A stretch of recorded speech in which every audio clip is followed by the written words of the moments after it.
That's, I mean, it's supposed to be bright red. That's a torch. Bright red.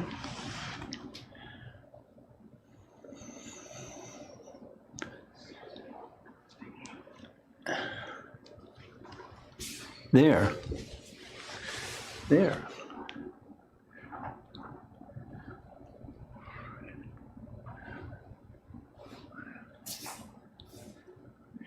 All right.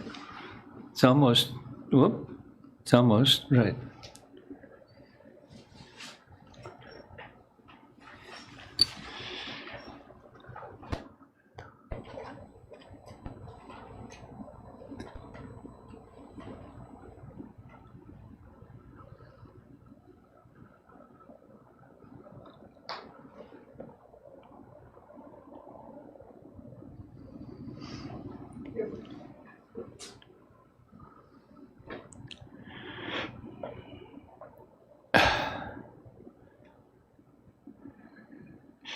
Temperamental cable, huh? Laptop a little bit closer. The wire is.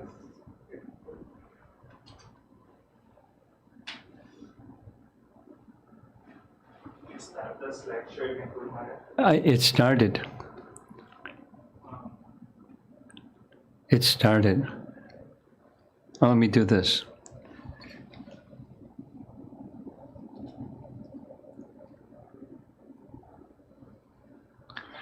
Okay.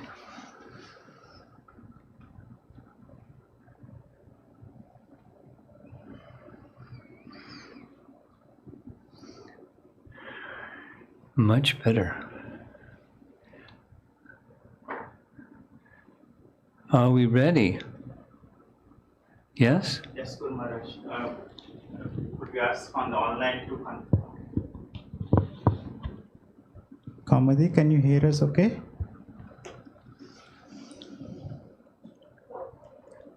Hare Krishna.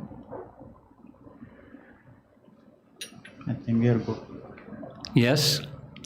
Should I proceed? Well, I hope it all goes well. Should I chant Jai Radhamadav even though they can't hear? They can hear. They can hear. Okay. We'll chant Jai Radhamadava. Jaya Radhamadava Kunja Bihari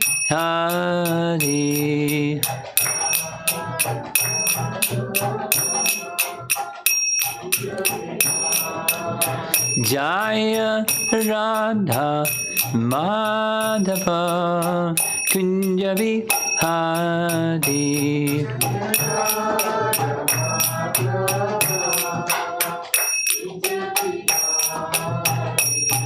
Gopi Jana Vallabha Girivardhari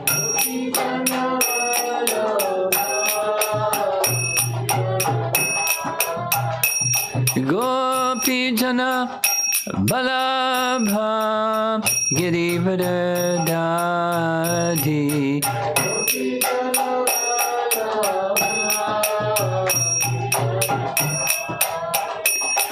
Jasodanandana Vrajjanarandana Jasodanandana Vrajjanarandana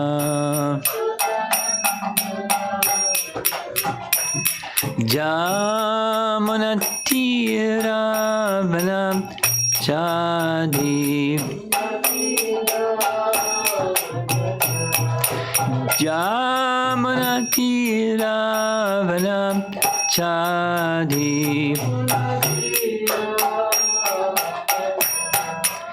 Jaya Radha Madhava Kunja Bihari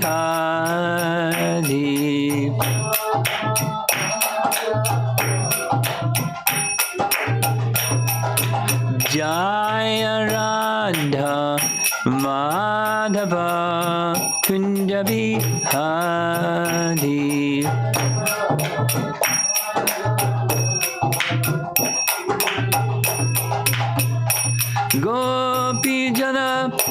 Balabha Girivardhari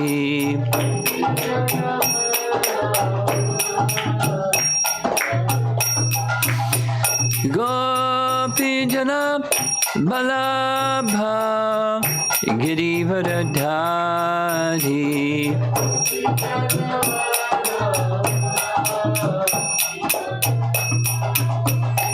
Jasodanandana Brajanaranjana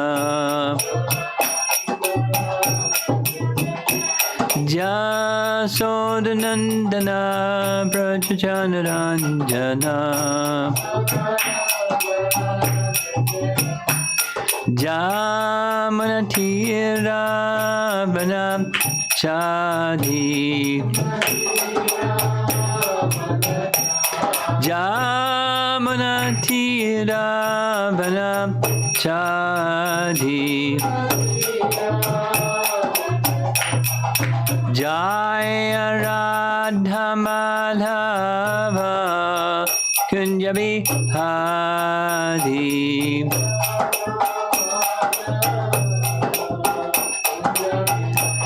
Jaya Radha Madhava Kunja Bihari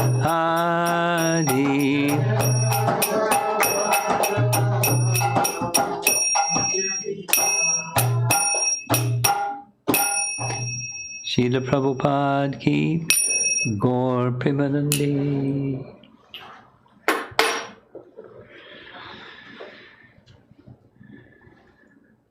It's a little different, more than a little different. It's very different. Conducting a weekend like this, a Vyasa Puja celebration.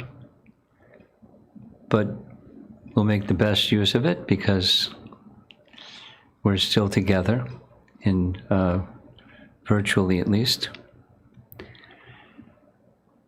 I decided to speak this evening about Srila Prabhupada and a life of devotion to His Divine Grace. And I thought a nice way to start is this standard prayer that we all say. It's the very, very beginning of our Mangala Charana. We can say it together.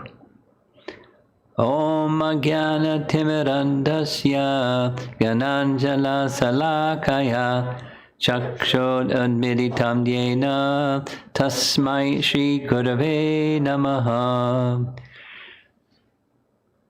So before going into the translation, I want to focus on two words. One that I had to look up because it's in the word for the verse. Shalakaya means by a medical instrument called a shalaka. In case you didn't know, shalaka is used to apply medical ointment to eyes afflicted with cataracts. So ointment, that's anjana, and there's gyananjana that the spiritual master applies with the shalaka. And I want to spend a little bit of time also this final word, namaha, and it's going to connect with a topic we're going to discuss tomorrow morning. There is some continuity in all of this by design. So here's some images from the from Google, what a shalaka is.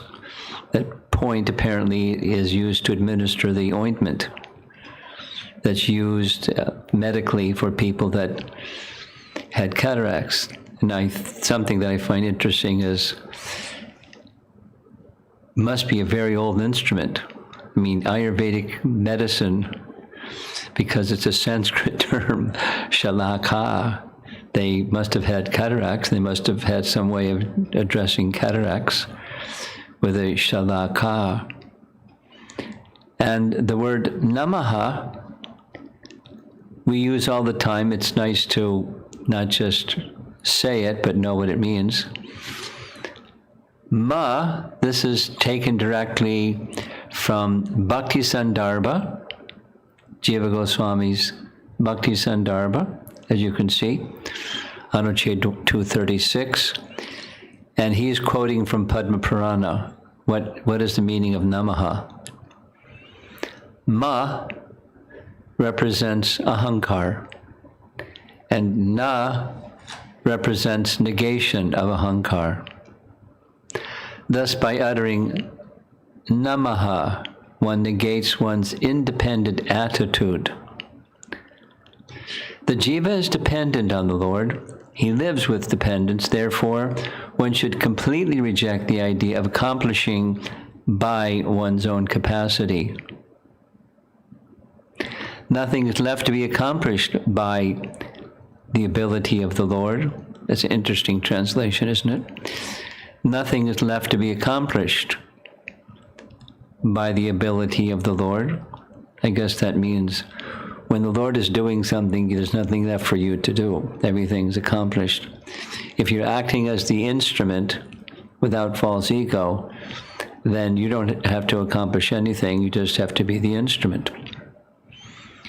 Consigning one's body to the Lord, one should serve him. So normally, a very simple rendering is, I offer my obeisances unto Namaha. But going a little more deeply into what Namaha means, it's negation of false ego, or negation of one's independent attitude, or living in a dependent mood.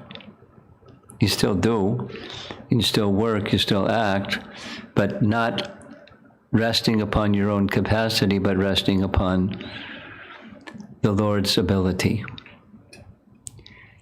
And another term that's used in the translation is torchlight, the torchlight of knowledge. Ajnana timara. Ajnana is ignorance, and timara is the darkness of ignorance. And ajnana timarandasya is blinded by the darkness of ignorance.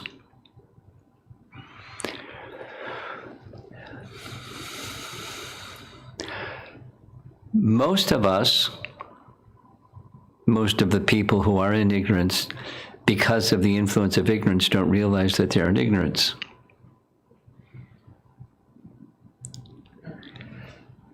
And it takes this torchlight. There's an image from the computer, from Google, of a torch. A torch brings light into darkness. And ajnana timarandasya, the darkness of our material existence, we didn't even know until the spiritual master came along and opened our eyes, which were in the darkness of ignorance, with the torchlight of knowledge. So here's Prabhupada's translation. I offer my respectful obeisances to my spiritual master, who has opened my eyes, which were blinded by the darkness of ignorance, with the torchlight of knowledge.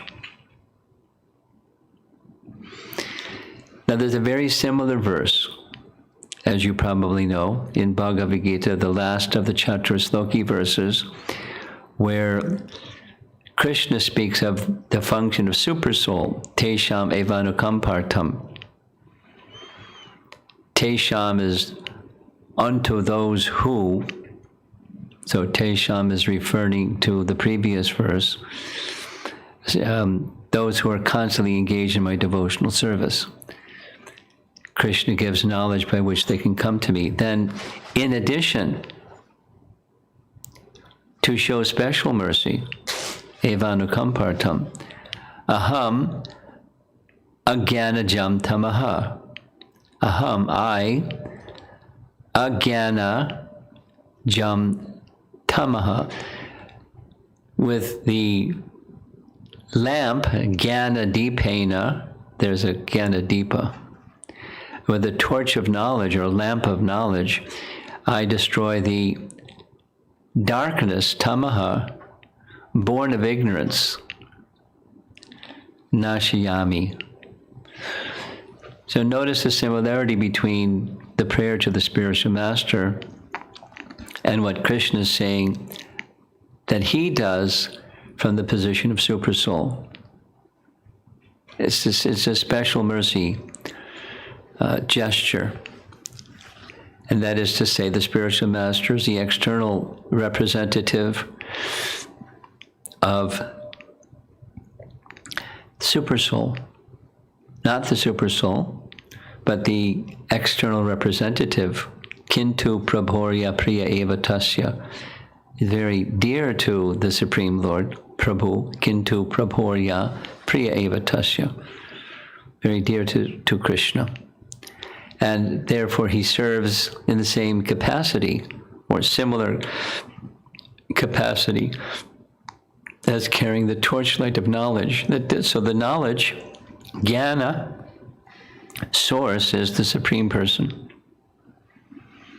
And when one recognizes that I was in darkness of ignorance, and now by this special mercy, with the torchlight of knowledge, I now can have some understanding of who I am, what is illusion and what is reality, transcendental reality, and the transcendental picture of what illusion is.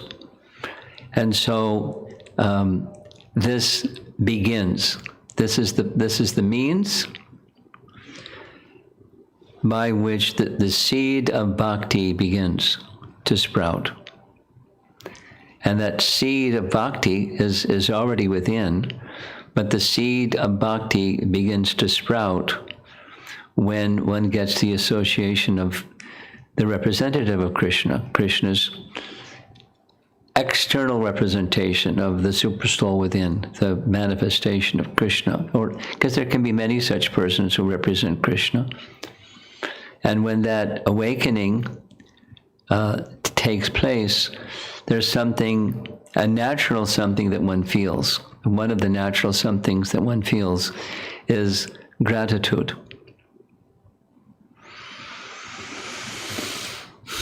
Not just, gee, thank you, kind of conventional gratitude, but something that's more deep and profound. And that seed of gratitude, something that many of you who are listening have heard me say many, many times, gratitude is the seed of love. The seed of gratitude is having this torchlight of knowledge dispel the darkness of ignorance so that we can start to understand who we are. There's a very nice description of this, beginning the seed that awakens faith, this preliminary faith that's already there, adau shraddha, it's in the heart already, and by spiritual sound vibration, it starts to transform. Now what we're going to see is some words of Jiva Goswami's commentary from Bhakti Sandarbha. So he's describing the unfolding of bhakti. It's philosophical, but each of us have to some degree experienced this. Shraddha, or faith, which develops for bhakti, is endowed with ruchi, or taste. And this Shraddha is none other than the seed of the Bhakti Lata, or creeper of devotion, which is sown in the heart of the Jiva. Now, little detail is it A or B? A, we receive the seed of Bhakti that wasn't already there, and it's sown in the heart. Or B, there's already Prema Bhakti, and the seed of Prema Bhakti begins to awaken when we hear a spiritual sound vibration from a bhakti source?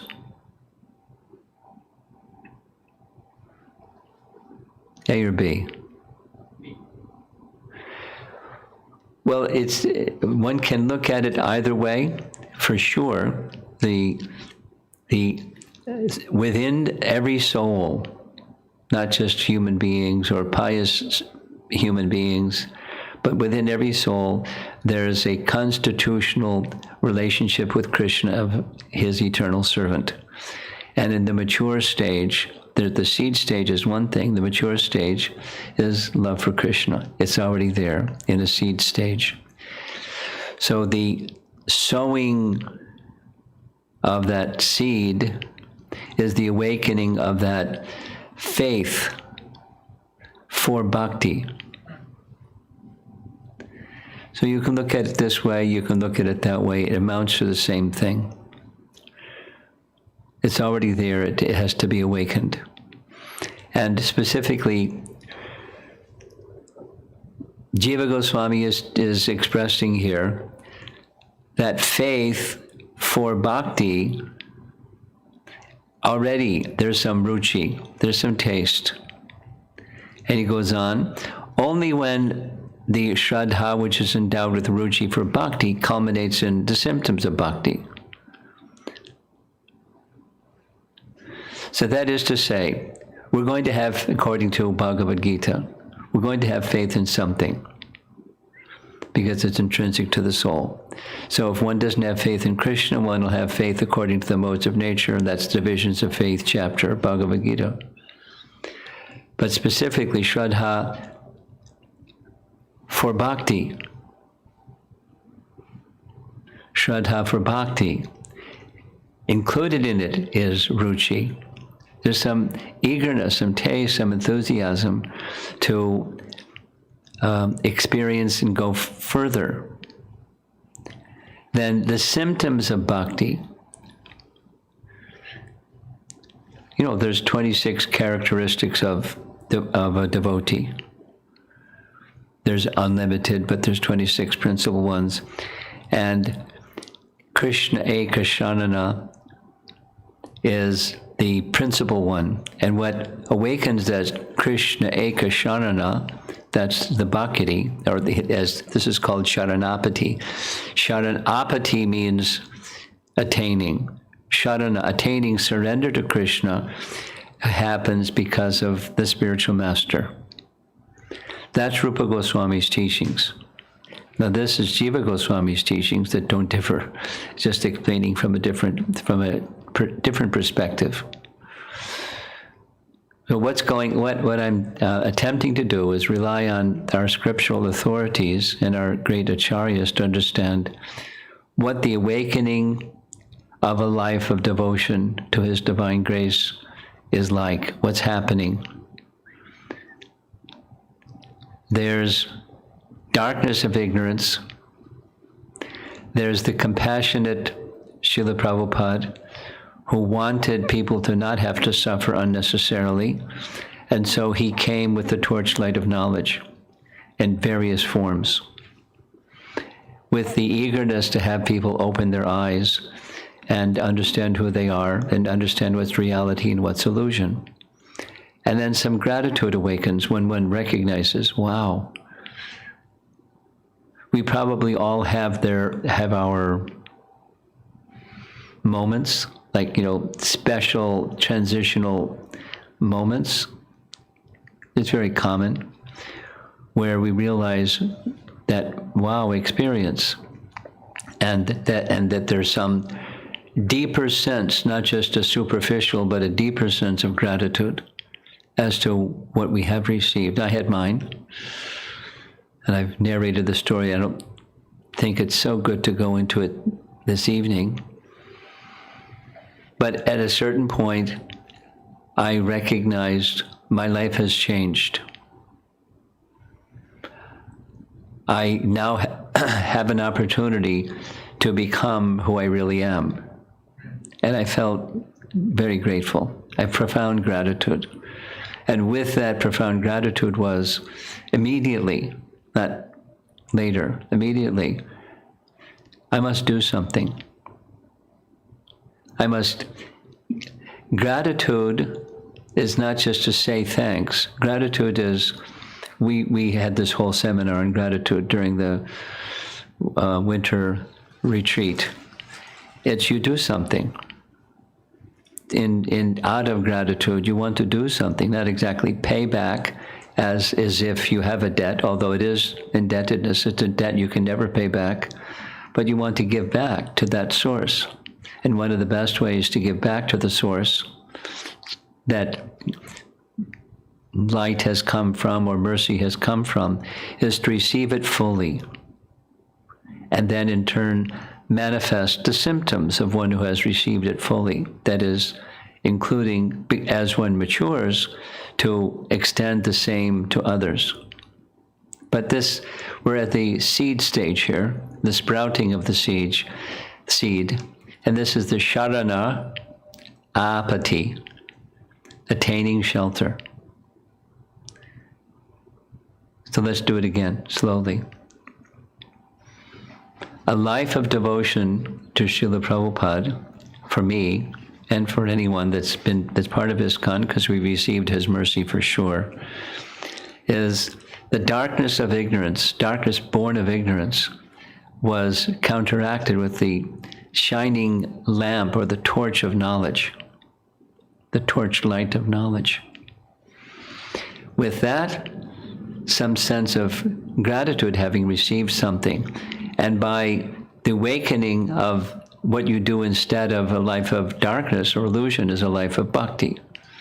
And then the symptoms of bhakti are sharanapati, further taking shelter and nourished by the same method, by the process of hearing transcendental sounds from our founder Acharya, which is something that we're all doing by carefully reading the Bhaktivedanta purports for Bhagavad Gita and the Bhakti Shastri texts, and then in turn Srimad Bhagavatam and so on. It's watering that seed that you see in the image here, so it will start to grow. Jiva Goswami explains that Shraddha, this faith, is not a limba bhakti, but it's an attribute for the adhikar of Shuddha Bhakti. We're going to be speaking, one class is going to be dedicated to the topic of moving from Abhas Bhakti to Shuddha Bhakti, because we're in the Abhas Bhakti stage. But this is saying an qualification, that's adhikar, means qualification for Shuddha Bhakti, needs a certain attribute, and that's faith. Faith is not a limba bhakti, but an attribute for the adhikar for Shuddha Bhakti. Very important. For one to have a life, whole lifetime dedicated to the service of Srila Prabhupada, which means, Prabhupada means his followers and the whole Sangha of Vaishnavas, which is something his spiritual master wanted, and so one can say it comes from him too, and so forth. And as that faith grows and is nourished by the same hearing and chanting process, then the creeper of bhakti begins to grow. There's something about creepers, here's an image of a creeper, it clings to something. Unlike a tree or some other plant, creepers are specific. A feature of them is they cling to something, and that helps them grow. And the creeper of devotion clings to something. It clings to the sound vibration and the person who is generating that sound vibration. Those who are representing Krishna, who, as he says in Bhagavad Gita, he is giving that ajnana jam tamaha. He's personally doing this, and he does personally through his representatives. And so the clinging is the holy name and the teachings and the teachers. Ultimately, in the mature stage, it's the lotus feet of Krishna. That's what our scriptures teach, that's what our acharyas teach. The goal is the lotus feet of Krishna. And then, so gradually from this Shraddha comes this, that we mentioned, Jiva Goswami mentioned, Ruchi. And the taste for the name as a progress, an indicator of progress is the taste for the name is growing. And one of the ways of indicating that the taste for the name is growing is the taste for other is diminishing. Seeking happiness in the temporary. We're going to be discussing that on a dedicated class to Asat Trishna. In the class that's going from Abhas Bhakti to Shuddha Bhakti. Detachment from Asat, for hankering or thirst for the temporary. Instead, like the creeper, clinging to that which is spiritual, the name, the spiritual teaching, the spiritual teachers, sadhu sangha. And that's the way by which the bhakti creeper grows. Now, as the bhakti creeper grows, we've all had the experience. It's not always smooth sailing. During, recently, because it was the disappearance day, we honored the disappearance day of Bhaktisiddhanta. Here's one quote from Bhaktisiddhanta, one amongst many. God is shelter for all. He sends many obstacles and inconveniences to those who wish for shelter unto him in order to test their ardor and steadiness. Now, gee, he could just be nice and make everything really, just like smooth. So why is he sending many obstacles and inconveniences? So there's a purpose. It makes our shelter taking stronger, and it makes the attachment to the temporary slacken. It's purposeful. It's special mercy. We all have heard this many times. Hari, one of the principal names by which we address the personality of Godhead. Hari Nam, names of Hari. So Hari means he who takes away. So what is he taking away? He shouldn't take things away. He should give things. But what's taken away is that which is inauspicious, and in place of the inauspicious is auspicious. But the inauspicious auspicious is not just on the material side of auspicious, inauspicious. It's the spiritual. So as we're going along, living a life of dedication to Srila Prabhupada, we'll find in differing degrees, sometimes a whole bunch at once, and sometimes so many varieties of things. But a faithful person understands what is the intention. It's a kindness. Prabhupada speaks about that in his life. We'll mention two things.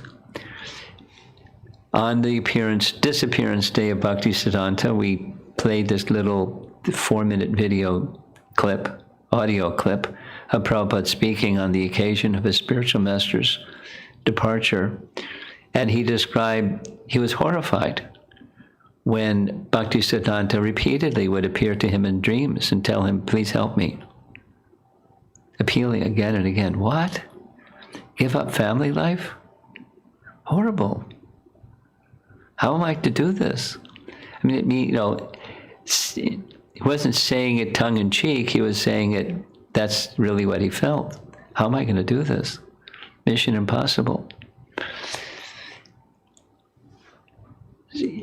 So how did he go from that to what he became?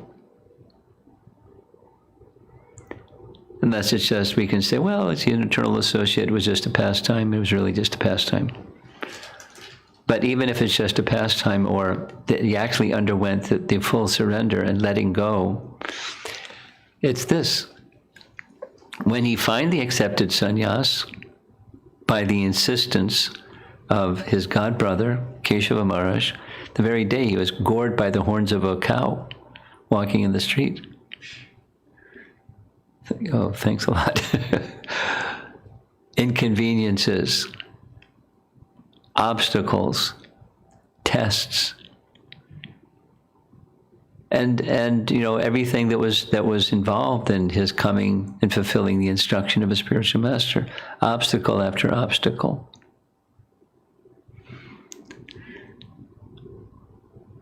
Near death, heart attack, and all those things. And once he got there, living in a condition that's unfit for a civilized person. But he did it for a year, where there wasn't even a toilet, or a kitchen, or a place to take bath. He had to go to Dr. Mishra's apartment to use the toilet and take his bath. I mean, how austere in New York City in the winter, with no money and no anything. So it's very, very, very, very, very difficult, very difficult. But his steadiness and ardor were being strengthened by those circumstances. So here's an image of some footprints in the sand, and I drew this just to speak about following in the footprints, following in the footsteps, to go from where we are to a whole life of devotion dedicated to Srila Prabhupada. And again, using some of the same language. This is Bhaktisiddhanta's language. One who treads on this path of bhakti finds the path filled with thorns.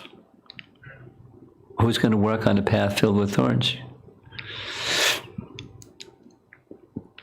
Or another one of his terms is fire of ordeal.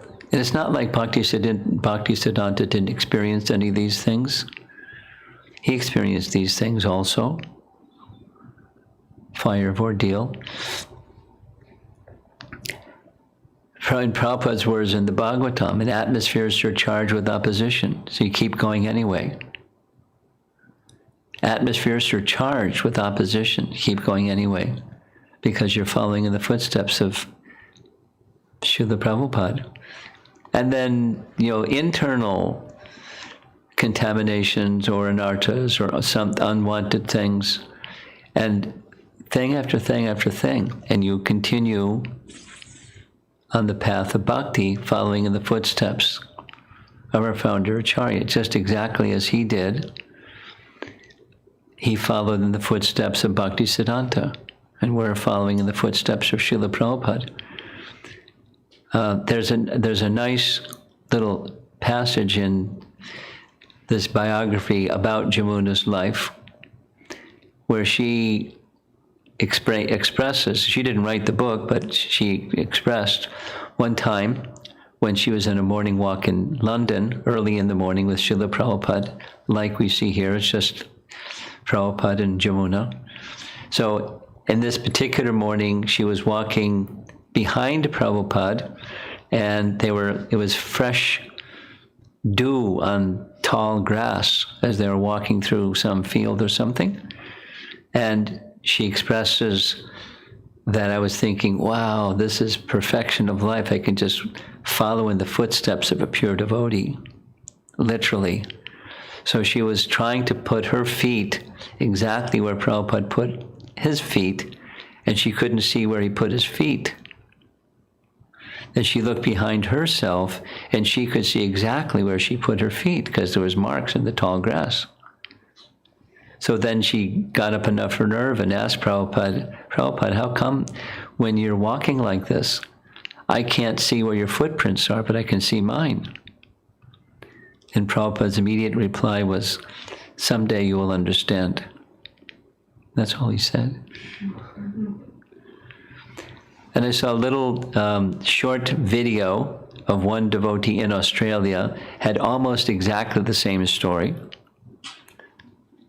with a group and walking directly behind, thinking, wow, walking in the footsteps of pure devotee.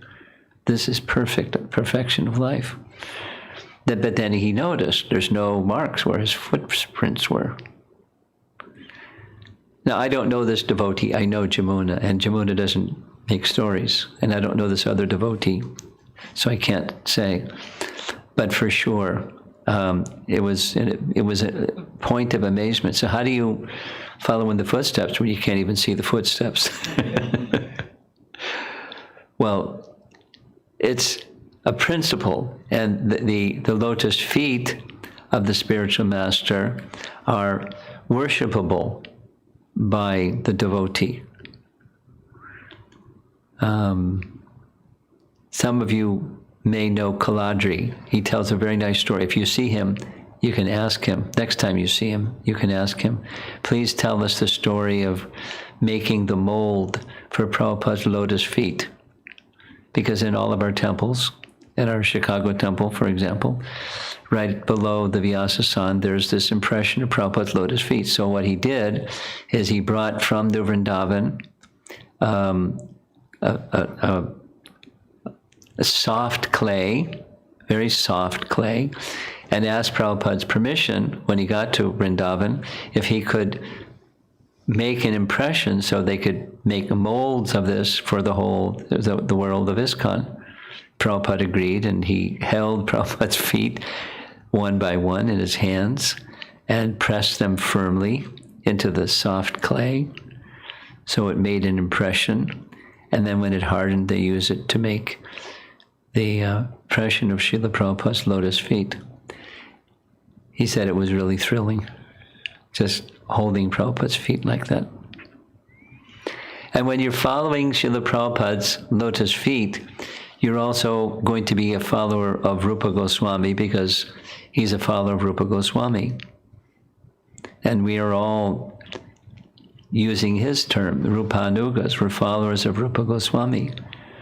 And not only we're followers of Rupa Goswami, but all those who are his associates were followers of Rupa Goswami.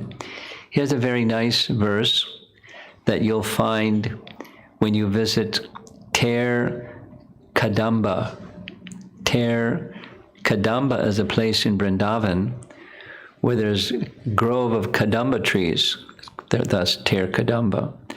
And this is the place where Rupa Goswami spent a lot of time writing Nectar Devotion or Bhakti Rasamrita Sindhu. So just above the altar, there's deities of Krishna Balaram there. When you go, you'll see this is written.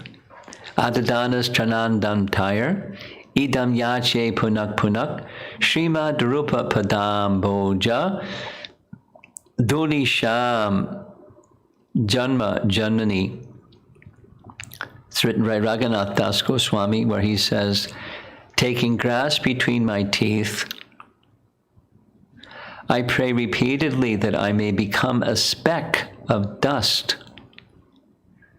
at Sri Rupa Goswami's lotus feet. Janma Janmani, birth after birth. Duli Sham, speck of dust. So this mood of humility in relation to being a follower of Rupa Goswami is what one receives by being a follower of Srila Prabhupada.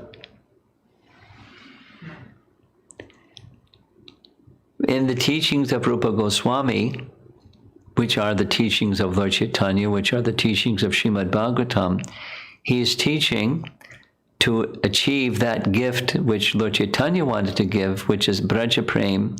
You become a follower of one of the eternal associates of Vrindavan.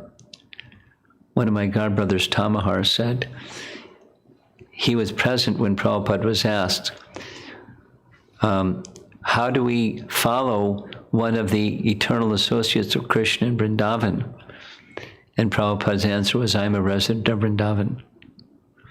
You follow Srila Prabhupada, you become a follower of Rupa Goswami. You follower of Rupa Goswami, you become a follower of the eternal associates of Krishna in Vrindavan, and you'll attain Braja Prem. And when we were in this darkness of ignorance, we didn't have any idea where this train was going. We just had some wonderful experience of having our eyes open with the torchlight of knowledge.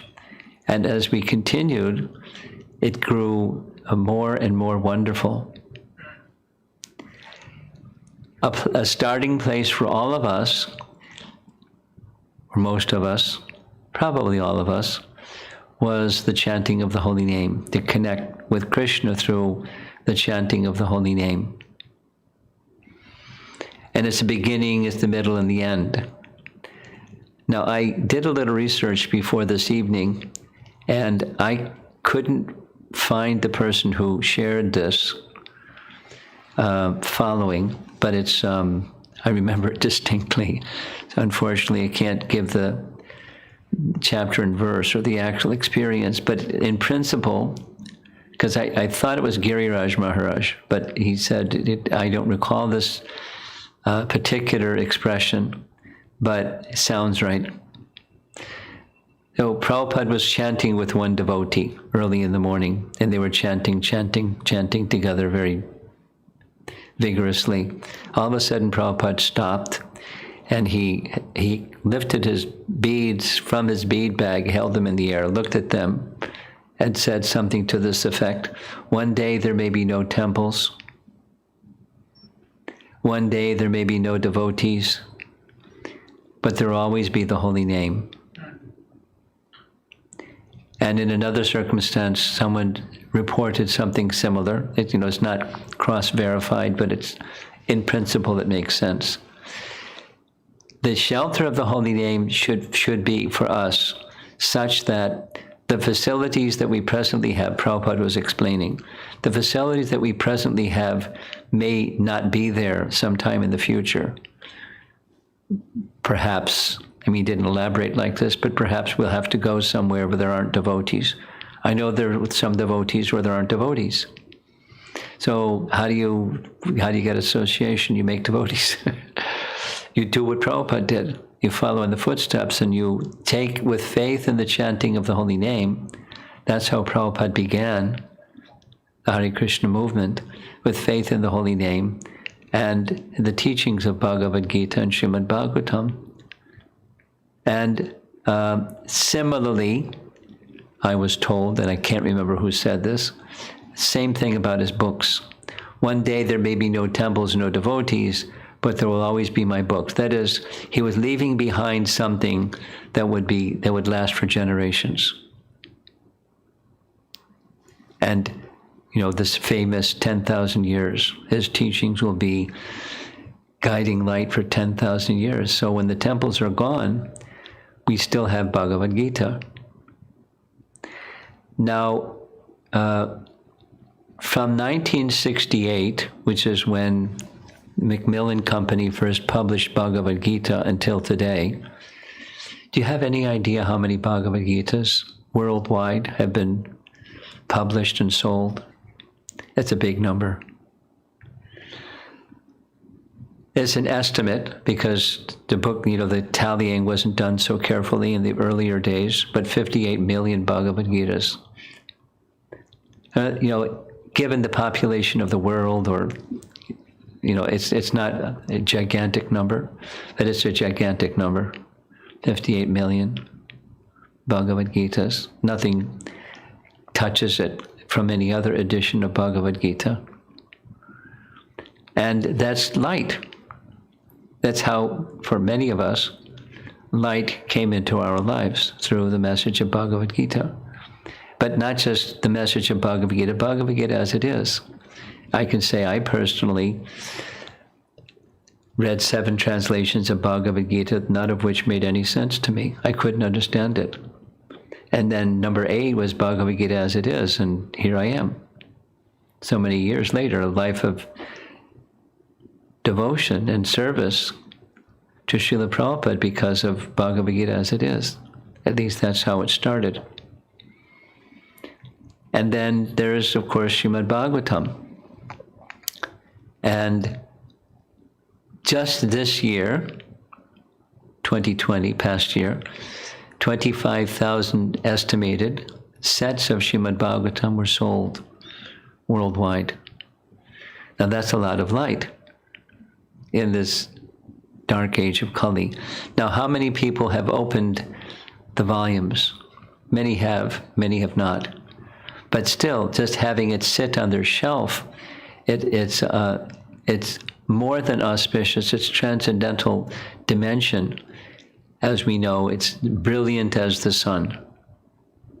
And one day, by Super Soul's arrangement or the Association of Devotees arrangement or combination, that brilliant as the sun light, living beyond our lifetimes most likely, persons will get light in this dark age of Kali. And so it's very important for us to live a life of dedication to His divine grace, to regularly read His books, of course, distribute His books, and regularly read His books.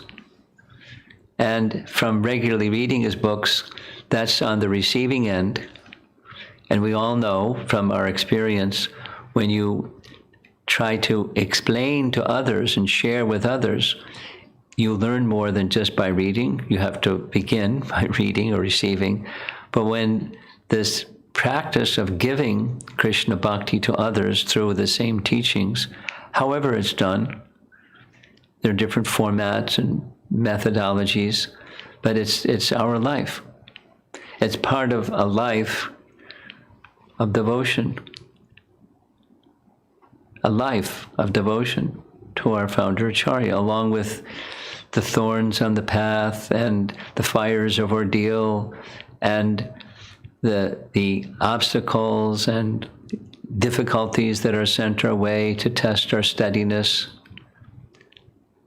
and ardor, still continuing to receive and to give. That's our life. Receive and give.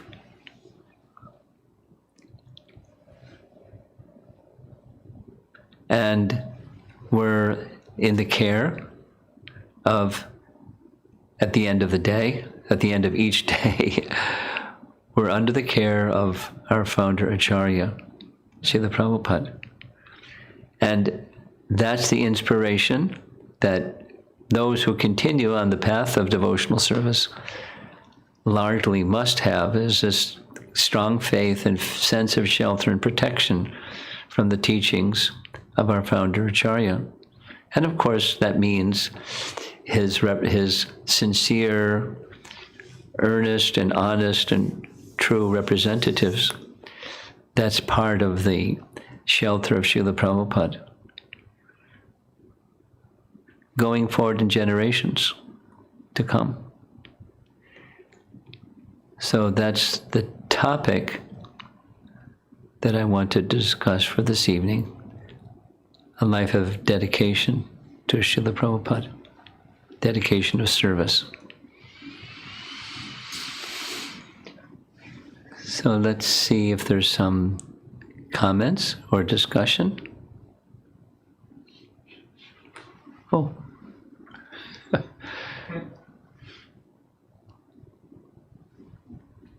You going to read out the questions? Kamadi.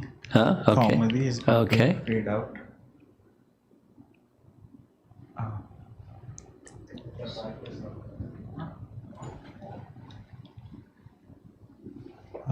We don't have any questions.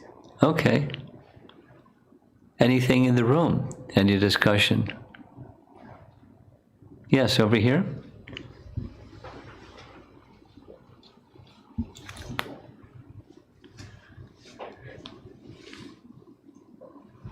Hare Krishna Maharaj.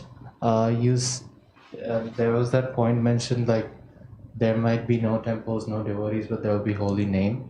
So with the past few months, like whenever like any sort of online event happens and all that, I feel like kirtans or anything in general, it doesn't have the same taste when it was physical or something like that. So I always feel lost when kirtans happen online. What do I do? You do the best you can during difficult times.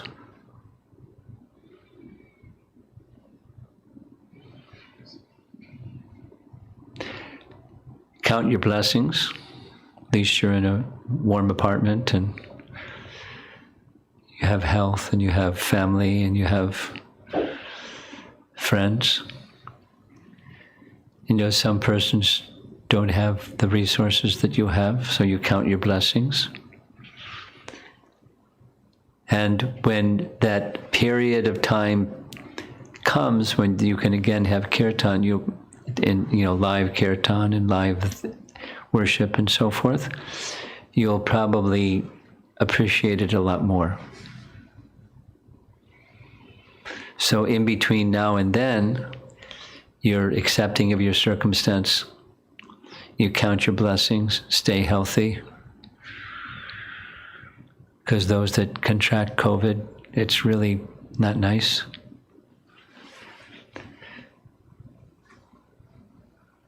So stay safe and take advantage of the resources that Krishna has given. Many devotees have found that during this pandemic time, the access to speakers that they wouldn't otherwise get a chance to hear from,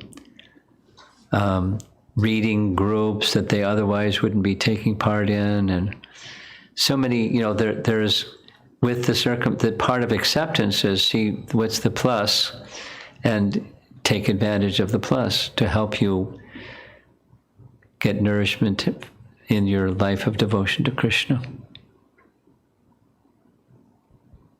Because you can't change the circumstance. It is what it is. Stay safe.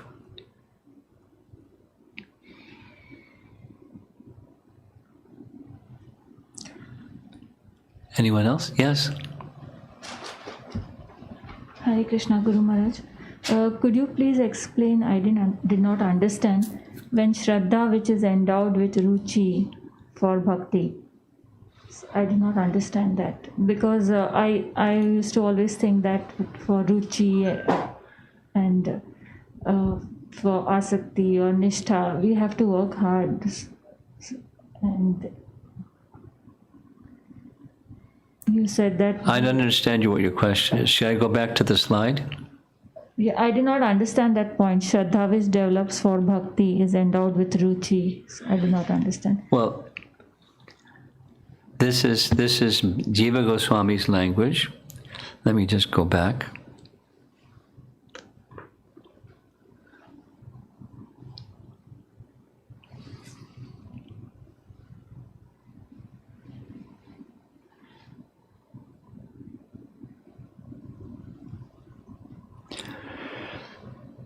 Shraddha, which develops for bhakti, is endowed with ruchi. So that's the starting point. Shraddha, which develops for bhakti, is endowed with ruchi. And then that's the contrast. Only the Shraddha, which is endowed with ruchi for bhakti, culminates in the symptoms of bhakti. In other words, you can have faith in something else. If you don't have faith in bhakti, which is endowed with ruchi, then a bhakti life, the symptoms of bhakti aren't going to develop.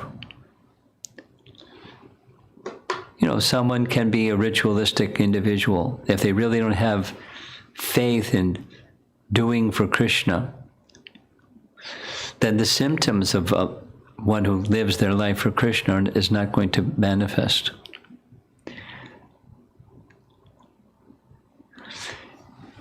Is that clear? So what on tomorrow evening, the topic is going to be this. It's going to be developing the qualities of a devotee that's necessary for just even being a human being. Because there's two-legged animals that move around and they don't have qualities of a human being. They have qualities of, Prabhupada speaking, the animal is the eating, sleeping, mating, defending, and the human life is something higher.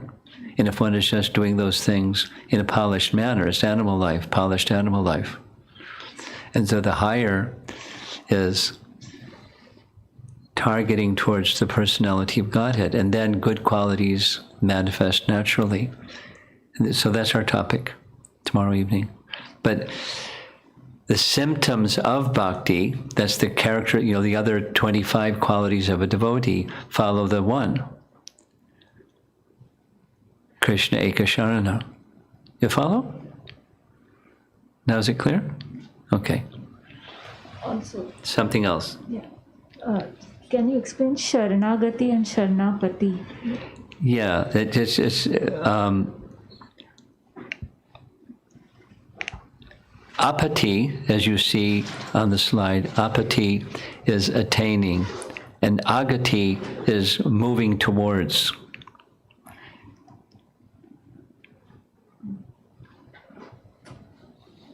It's Sharana is the part that's the same. It's just a stage, attaining or moving towards. Just a different way of describing. I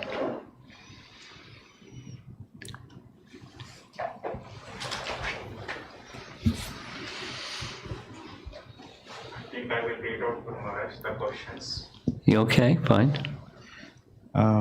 So Jayamanadevan Prabhu was saying, quoting Bhaktisiddhanta Saraswati Thakur's quote, God sends many obstacles and inconveniences to those who wish for shelter unto him in order to test their order and steadiness. That's it. There's the slide. How to not let this understanding create a sense of apathy in us, but instead feel empathy in the heart and practically exhibit it in spite of this understanding. Well, everything depends. The answer to his question depends on how well connected we are with the place of shelter. If we're not well connected with the place of shelter, we won't feel empathy. If we are well connected with the place of shelter, we will. It's a natural quality of a devotee, which is, goes back to her question. The characteristics of bhakti are manifest for one who actually has shelter. So we're not there yet. We're striving for, just like her question, we're striving for, but we're not there yet. And so sometimes we'll feel, spiritual feelings, and sometimes we'll feel material feelings because we're unsteady. But, to bring about steadiness, that's what this, so it will help us to let go of the attachments to the temporary and to take shelter of the eternal. I mean, it's similar to his question, what to do about the circumstance. Well, it's not going to change. So you accept it. And within the circumstance, you take advantage that if it weren't the circumstance, you wouldn't be taking advantage.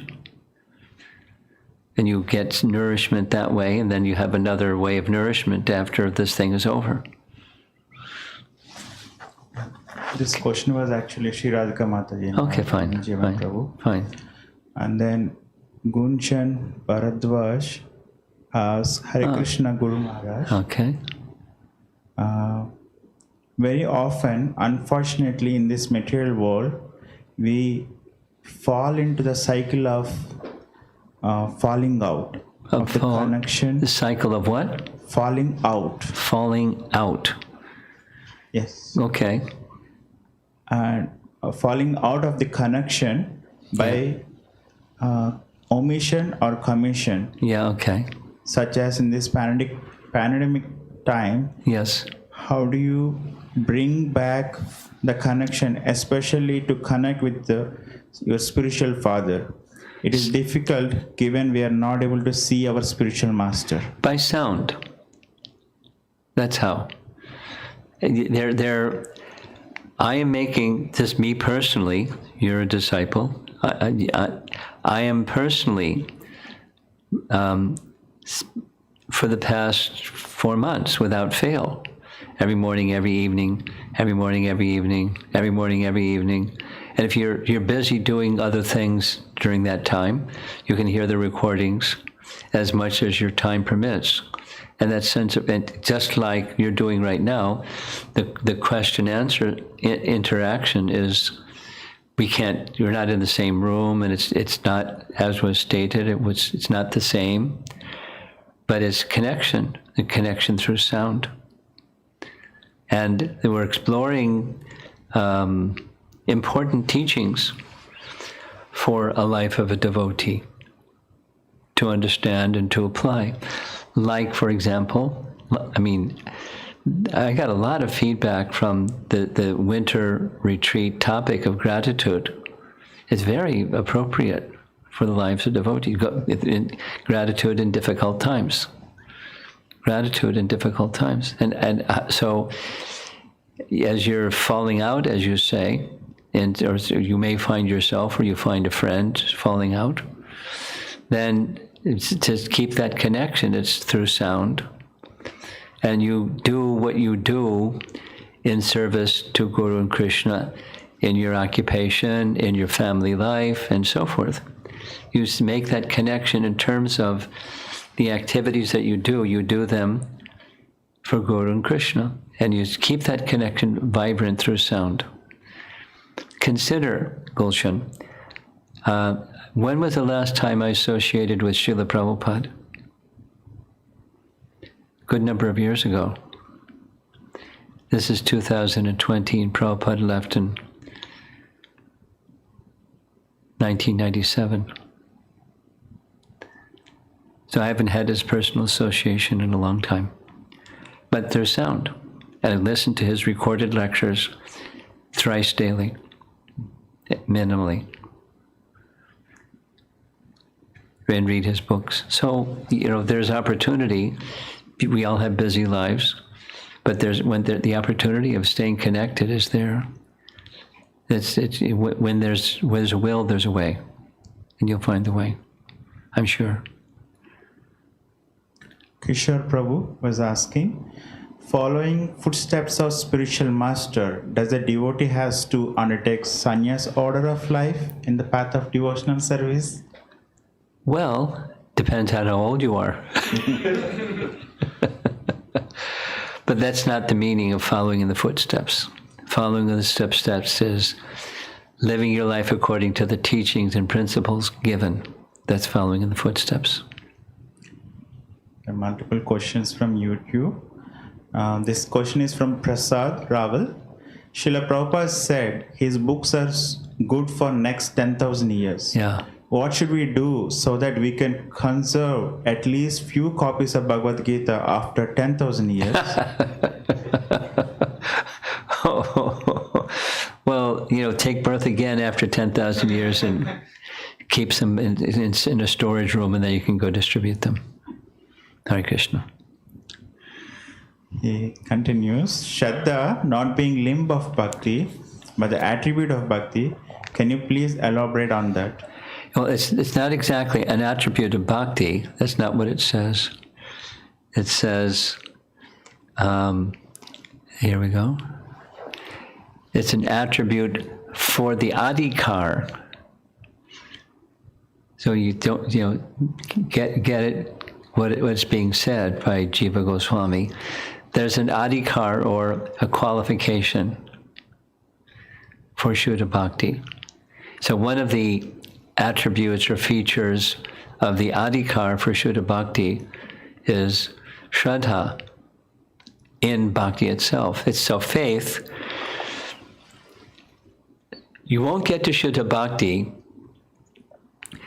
You won't have the qualification to get to Shuddha Bhakti if you don't have faith in Bhakti. So, okay, let's break that down. We're in the practicing stage of Bhakti. We're in the practicing stage. And to continue practicing, you have to have faith, because we're not there yet. We're not experiencing bhava and prema. We're experiencing, struggling and striving. So faith in the bhakti principle and the bhakti process and what it can do, it can connect you with Krishna. Then you have the means to continue along the path and reach Shuddha Bhakti. That's why I picked this little message, because a lifetime, to do something for a week or a month or 6 months or a year is one thing. To do something for a lifetime, it has to go deeper than, it feels good. So I do it because it feels good. It has to go deeper, and the deeper is the faith in the principle, whether it feels good or doesn't feel good, because there's going to be unsteadiness and ups and downs. So that's the explanation. It's not a limb of bhakti, but it's an attribute for the adhikar for Shuddha Bhakti. Next. This question is from Ananda Prabhu. I would like to know ways to connect with spiritual master besides following the instructions and living life of gratitude in the ways pleasing to him. Well, hear regularly. Start with that. And then to go back to Gulshan's question, then the connection is there. And within the connection, there's also a reinforcing of instructions and many, many other points of application of instructions and inspiration to do so, and so on. Okay? And this question is from Paramakaran Prabhu. It was not Prasad. So Paramakaran Prabhu is saying, Chaitanya Charitamrita, chapter 22, 107, says, pure love for Krishna is eternally established in the hearts of living entities. Yes. Based on this, can we understand the answer as B? Yes. Seed has prema in it. Yes, but if you answer B, it doesn't mean A is wrong.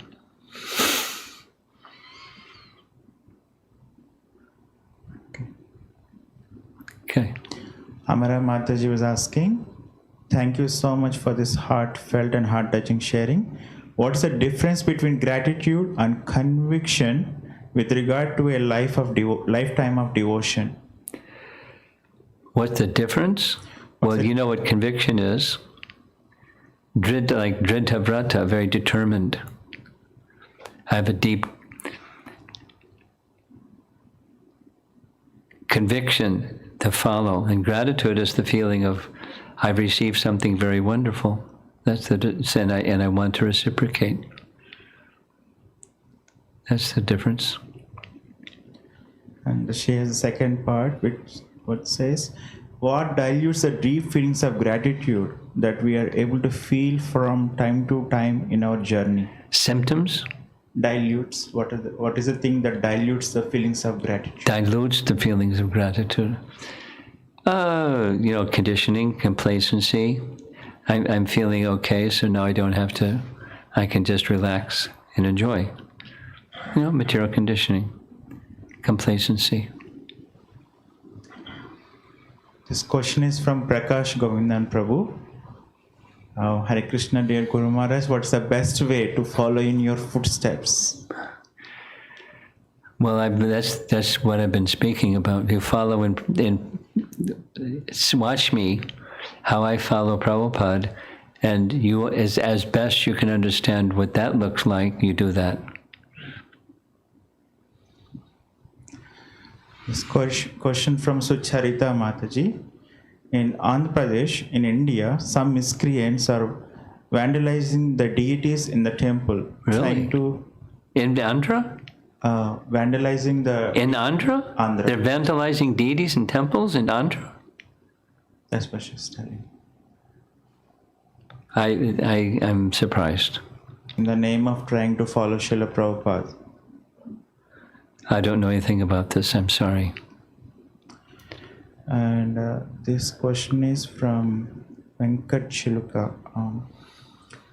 What's the significance of lotus in lotus feet or lotus hand or lotus face of Krishna or spiritual master? It's largely poetic. This is my understanding. There may be some other esoteric meanings of the significance of lotus, but my understanding is it's largely poetic, because a lotus is taken as a symbol of peace and tranquility and so forth. It's a place. Krishna's abode is shaped like a lotus, and his feet are on that lotus, so it's sanctified by his feet. And so the lotus feet, or lotus face, or lotus, it's poetic, indicating what I just said. I'm sure that there are grammarians and other people that have varieties of things to say about the meaning of lotus, but I'm not familiar with that. Going back to Sucharita Mataji, so if something like that are happening, Is what? the deities are being, I don't want to discuss it because I don't know anything about it. and I don't know the name. How do we practice acceptance and consequently increase our shelter taking of Krishna when there is an unjust situation brought on by another devotee? Well, the answer to this has everything to do with the same, the earlier question. What you need to do is take profound shelter in the personality of Godhead, and He'll give you the intelligence what to do. If you simply become, absorbed in the external, you'll be lost quickly. Even if you have, do this or don't do that, you'll still be lost, because like there was some.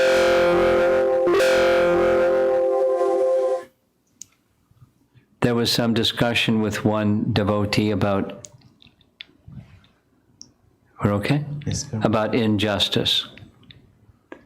I won't mention the devotee's name. They can mention their name if they want. When we, how do you deal, when you value justice and you see injustice, how do you process it? So there are options that an intelligent person can consider, or in consultation with others who are intelligent, you can collectively and combinedly consider. But one thing for sure, don't abandon the place of shelter in the lotus feet of Krishna and his pure devotee, Srila Prabhupada.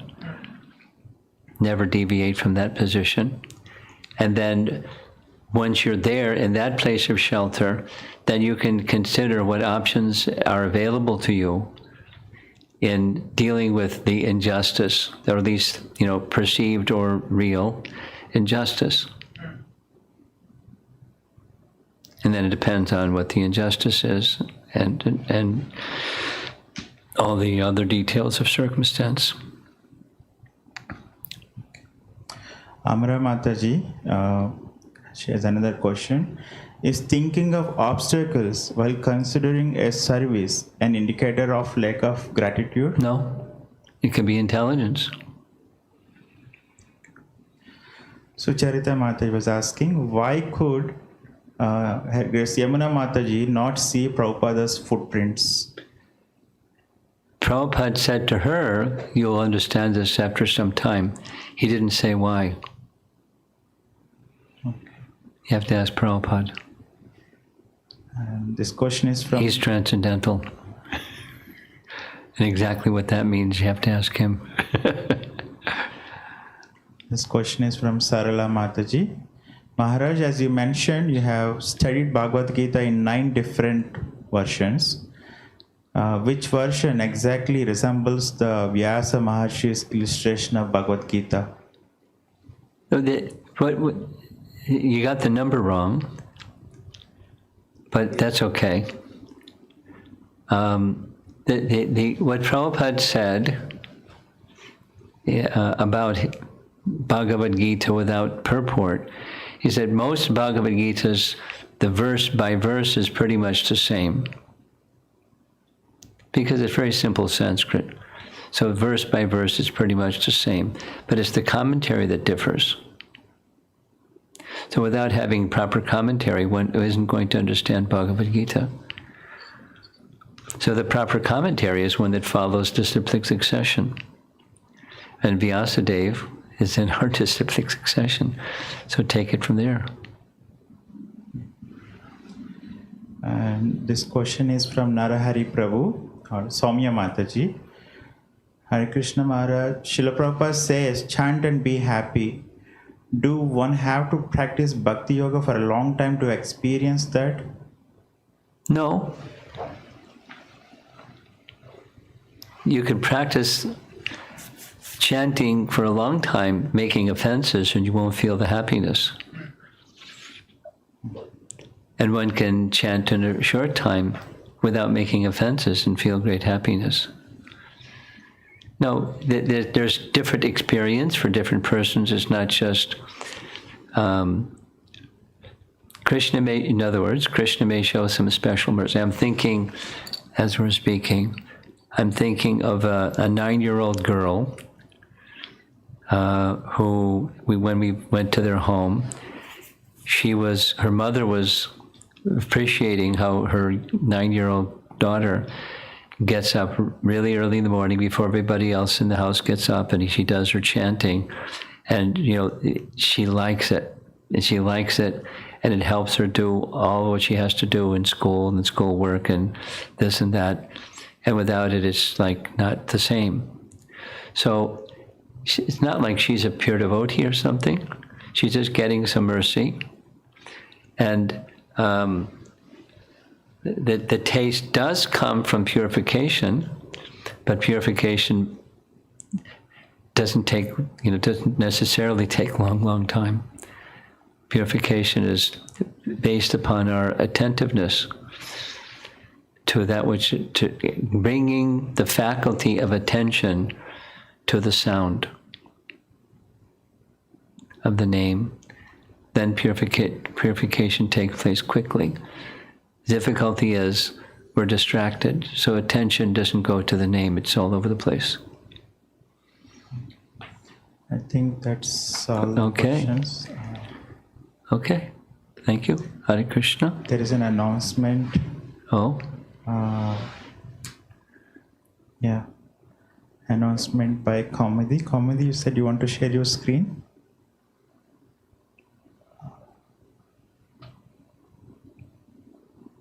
Okay. So the announcement says, we want to welcome all of the devotees to this virtual Vyasa Puja, and we are looking forward to spending this weekend with Maharaj and all of you. Tomorrow, our class starts at 7:30, and then the main Vyasa Puja ceremony at 10:15. So please join us on Zoom tomorrow to continue the celebration. and this is Central Time. Okay, Hare Krishna.